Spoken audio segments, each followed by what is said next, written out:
Alright, what's up YouTube? Bassheads and audio junkies. Just wanted to show you guys the process of reconing a Sundown Audio SA-12.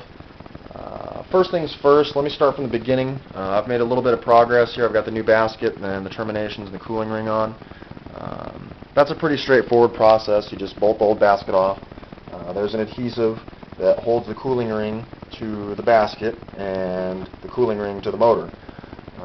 It's a bitch to get that shit off. I'll tell you guys that right now. The adhesive that Jacob specifies to be used and when these woofers are built is extremely fucking strong. Can't even begin to tell you how strong it is. I ended up breaking the cooling ring, and I was careful. And that's a really strong composite piece of plastic there too. It's like a high temperature composite. I'm not sure exactly what it is, but you can see where I stuck a screwdriver to get that leading edge of the glue joint up.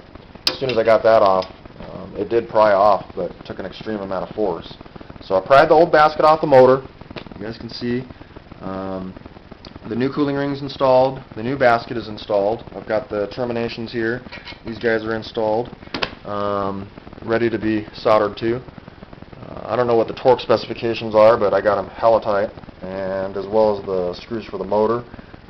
I used an epoxy between the cooling ring and the basket and the cooling ring and the motor. Just a little tiny bit, not enough to squeeze out and get all crazy, but just enough to make sure that if these screws break or if they back out, that the motor doesn't fall out and skew the coil.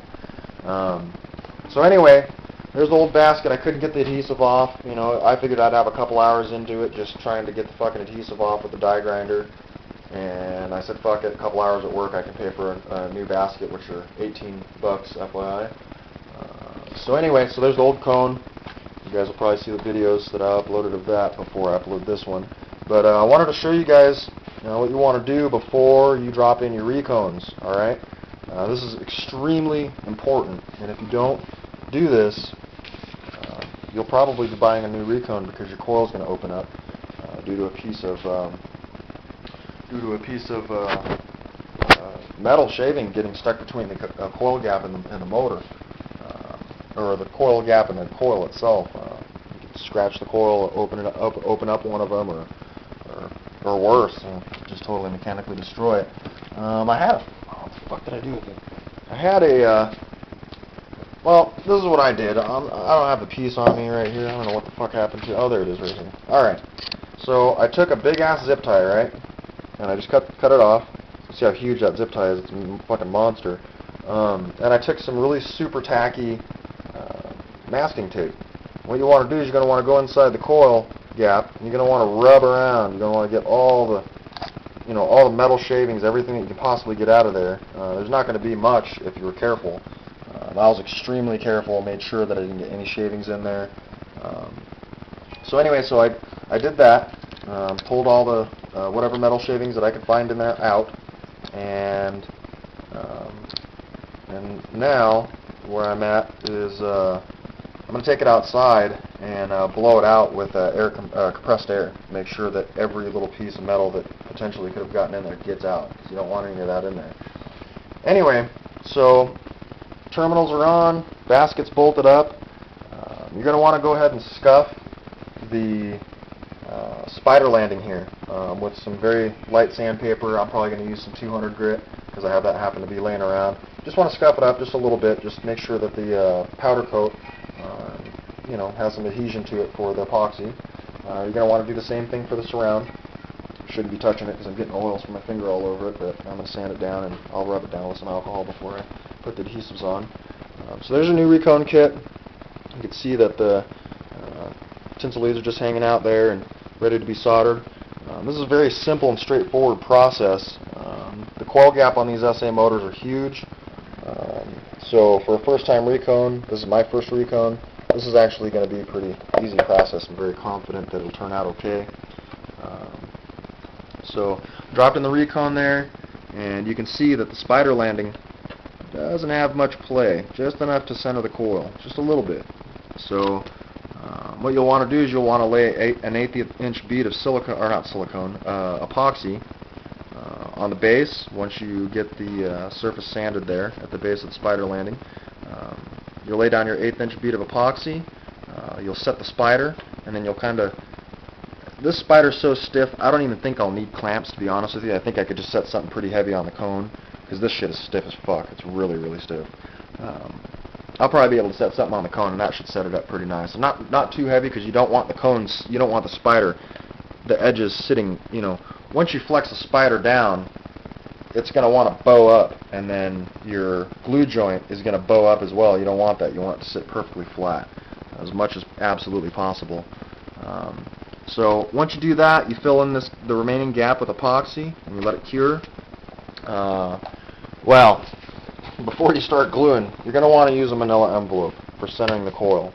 Just cut some strips, plug them into the gap there as much as you can, evenly all the way around the coil. Make sure that coil is as centered as possible. Once it's perfectly centered, you'll lay down your glue bead, and then you let it set up like that.